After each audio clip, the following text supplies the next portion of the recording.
Oke, jadi hari ini kita dikirimin paket box dari Intel yang katanya itu cuma ada 5 di Indonesia. Wah, kira-kira isinya apa ya?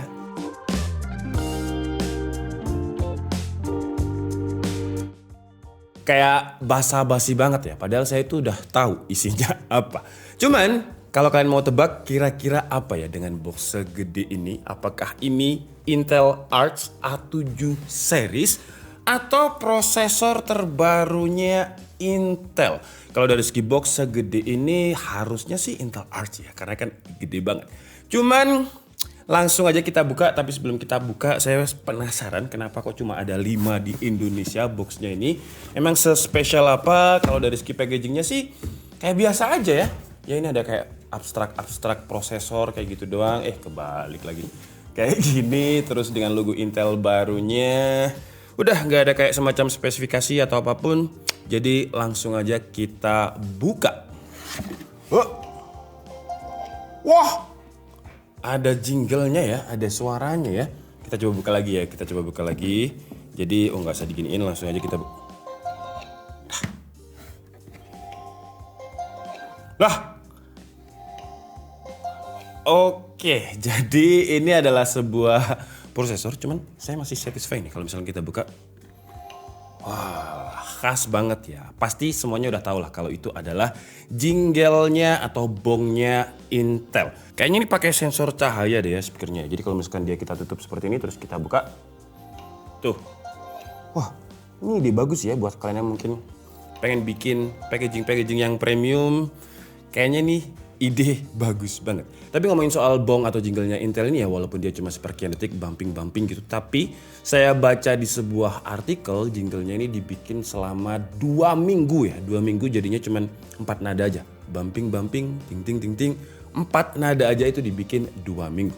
Dan Intel bilang ke komposernya yaitu Walter Werzowa, dia bilang pokoknya suara yang merepresentasikan inovasi, terus juga Intel Insight, terus juga troubleshooting skills, terus corporate dan inviting. Jadi buat orang yang denger itu benar-benar mendengar khasnya Intel gitu. Inovasi. Wah. Dan Werzowa bilang kalau nadanya itu terdiri dari D flat, G flat, terus D flat lagi dan E flat, jadi 4 nada. Yang ini mepatternkan atau mempolakan slogan dari Intel, yaitu Intel Insight. Jadi dung ding Intel Insight kayak gitu. Wah, itu ada maknanya loh ya. Dan kalau kalian di YouTube lihat, terus kalian ketikkan aja Intel Bong gitu ya, itu dilihat sama 1,9 juta orang. Padahal cuma bumping 4 detik doang, tapi dilihat sama 1,9 juta orang. Jadi termasuk sukses juga Intel membuat bong ini karena banyak yang udah tahu. Dan fun fact, Walter Werzowa juga pernah mengkompos simfoninya Beethoven yang kelima itu dengan Intel Insight. Jadi kalau kalian nggak tahu Beethoven, harusnya udah pada tahu lah ya Beethoven. Simfoni yang kelima itu nadanya kayak gini. Deng. Nah, Intel kan nadanya dung ting. Deng.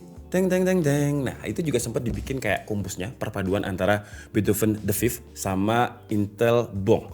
Kalau kalian pengen tahu gimana, kalian lihat aja di YouTube karena saya takut copyright. Atau Intel, Tomo di situ ada piano. Coba Tom. Beethoven the Fifth sama jingle Intel. Pas awalnya aja biar nggak copyright ya. Belum bisa. Oh. Hah? Jinglenya doang bisa. Coba jinglenya doang.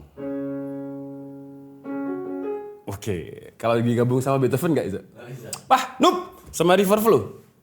Coba. Nanti kita coba lah ya, kita pelajari nanti sama Tomo. Kenapa saya dari tadi ngoceh jingle dan juga logo mungkin ya, kita coba bahas logonya. Jadi jinglenya itu kalau dibilang sama gitu-gitu terus enggak, tapi ada perubahan. Jadi mulai dari apa alat musik yang dipakai itu dari tahun ke tahun beda. Sama juga kayak logonya. Logonya ini yang dipakai dari tahun ke tahun beda. Cuman kenapa saya bahas jinglenya, logonya, karena sebenarnya saya masih ada NDA sama Intel ya. Jadi saya nggak boleh benchmark, belum boleh review ketika saya syuting video ini. Jadi karena ya informasi yang bisa saya berikan masih belum bisa diberikan. Jadi kita bahas aja nanti perkara tentang apa aja sih selisihnya dari Intel generasi ke-12 dan juga Raptor Lake yang baru ini. Cuman kita unboxing dulu box yang katanya cuma ada 5 dan langsung dikirim di US ini. Jadi isinya itu ada, bentar ya, kalau di sini saya ada bola. Nah, bola ini jujur saya nggak tahu ini bola apa. Kalau misalkan ini bola tenis, mungkin Intel lagi mensponsori sebuah ajang tenis atau gimana, atau mungkin buat kalian yang lebih paham ya. Ini bola buat apa? Kalian bisa tulis di kolom komentar. Karena saya nggak tahu juga ini bolanya fungsinya buat apa. Jadi kita dapat bola, terus kita juga dapat termosnya Intel. Logo barunya seperti ini, mirip dengan boxnya tadi. Dan ini termos buat air panas ya. Terus juga ada, ini maksudnya kenapa boxnya tadi bunyi. Jadi Intel tanya nih, Anda dengar, itu adalah bunyi dobrakan penghambat performa. Dan ini artinya Anda harus bisa melampaui performa. Bude, coba sih suaranya, emang suara kecepatan ya? Gak bunyi dong, bentar. Ya ini suara bongnya ini kan sih. Jadi ya ini ada, kita lanjut aja, kita dapat amplop yang di sini ada segelnya Intel. Kita coba buka dulu. Sobek ya, karena remnya memang lekat banget dan ini isinya cuman kertas aja sih ya. Wah. Jadi ya kayak semacam ucapan lah dari Intel memperkenalkan prosesornya. Yang kita dapat itu yang Intel Core i7 13700K. Belum yang Core i9 ya, tapi nggak apa-apa. Terima kasih banyak buat Intel yang udah ngirimin kita salah satu dari 5 box yang ada di Indonesia. Terus ada apa lagi nih? Oh ada ini. Ini ada sensornya ketutupan bulu-bulunya jadi bunyi. Ada strap ya dengan Intel kayak gini. Ini lumayan buat bantu gantungan kunci. Tuh. Wah. Oke, keren sih ya. Terus ada apa lagi? Gak ada sih ya. Ini mungkin bisa buat Tomo nanti kalau misalkan reportory apa gitu ya. Tuh, gini. Buat jadi cheerleader ya. Dan terakhir kita dapat prosesornya. Wah, kotor dong. Bentar kita bersihkan dulu. Dan nanti ketika kalian beli harusnya sih dapatnya box yang kayak gini ya, nggak box besar yang tadi ada suara bongnya Intel. Nah ngomongin soal SKU, ini kan kita dapat yang Intel Core i7 13700K dan dia itu ada beberapa SKU, cuman kalau saya lihat sih sekarang Core i3-nya nggak ada ya untuk yang Raptor Lake. Jadi langsung ke Intel Core i5 13600KF, 13600K. KF itu berarti dia nggak ada GPU-nya, nggak ada integrated graphic card-nya. Terus ada Core i5 13700, terus ada KF-nya juga, dan Intel Core i7 13700K, KF-nya pun juga ada. Dan naik lagi ada Intel Core i9 13900KF dan juga yang K.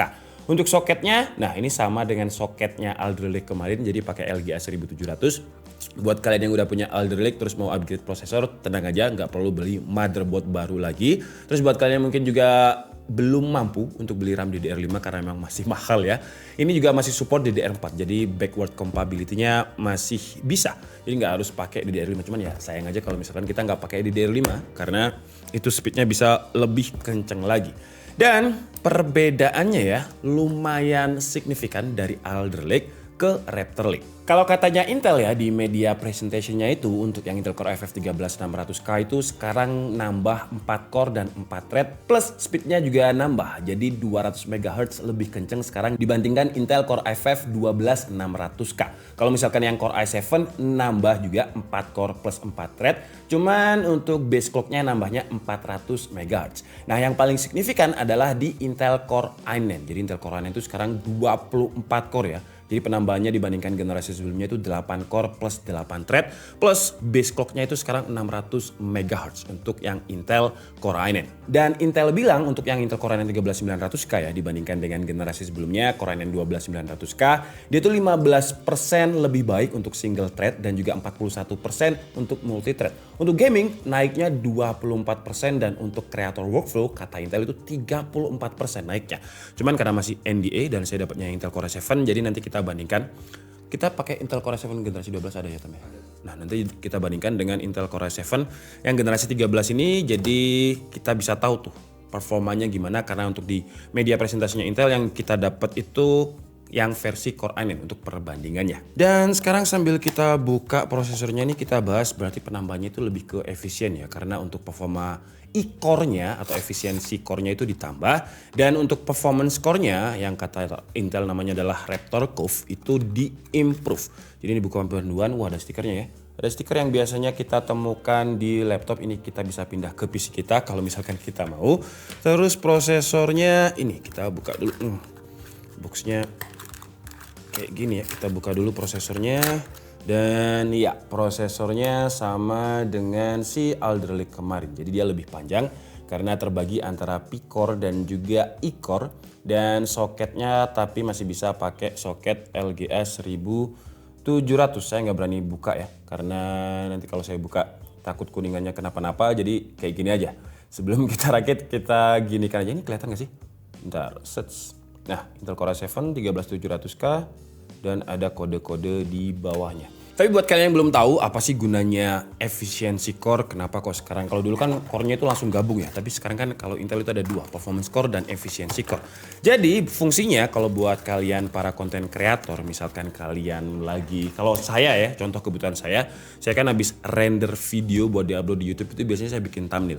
Nah biasanya ketika dulu saya masih pakai generasi 11, jadi saya rendernya itu harus diselesaikan dulu biar komputer saya nggak lelet. Karena kalau misalkan render, terus saya buka aplikasi lain, Adobe Photoshop gitu, dia langsung nge-lag. Nah di Alder Lake dan juga Raptor Lake ini, karena ada performance core dan juga efisiensi core-nya, ketika saya nge-render di Adobe Premiere Pro, terus saya bikin thumbnail di Photoshop, itu nggak lagi. Saya udah sempat buktiin di generasi ke-12. Dan di generasi 13-nya sih harusnya juga lebih baik ya. Jadi saya bisa nungguin rendernya selesai sama bikin thumbnail. Kerjanya itu jadi lebih cepat. Terus selain improved performance core dan juga penambahan efisiensi core, Intel Raptor Lake sekarang untuk yang Intel Core i7 ini aja, untuk RAM-nya sekarang udah support DDR5 ya, DDR5, tapi speednya sekarang bisa 5600 MHz. Bayangkan ya.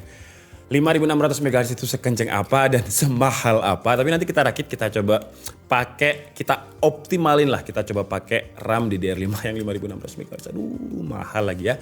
Terus selain itu juga case-nya sekarang nambah. Jadi L2, L3 case-nya nambah. Jadi untuk L2 case-nya untuk yang Core i7 ya itu 24 MB dan L3-nya 30 MB. Cuman kalau kita lihat yang Core i9, kalian bisa lihat di tabel sebelahnya, wah itu lebih gede lagi ya, 36 MB L3 dan L2-nya 32 MB. Buat yang belum tahu apa itu case, intinya prosesor itu untuk mengerjakan sesuatu dia bakalan ambil di memori RAM dulu. Nah sebelum diambil di memori RAM, biar lebih cepat diambil di RAM yang ada di prosesor yang namanya case ini. Jadi semakin gede size RAM yang ada di prosesor yang dinamakan dengan case ini, jadi dia nggak perlu ambil dari RAM lagi, bisa langsung ambil dari prosesor.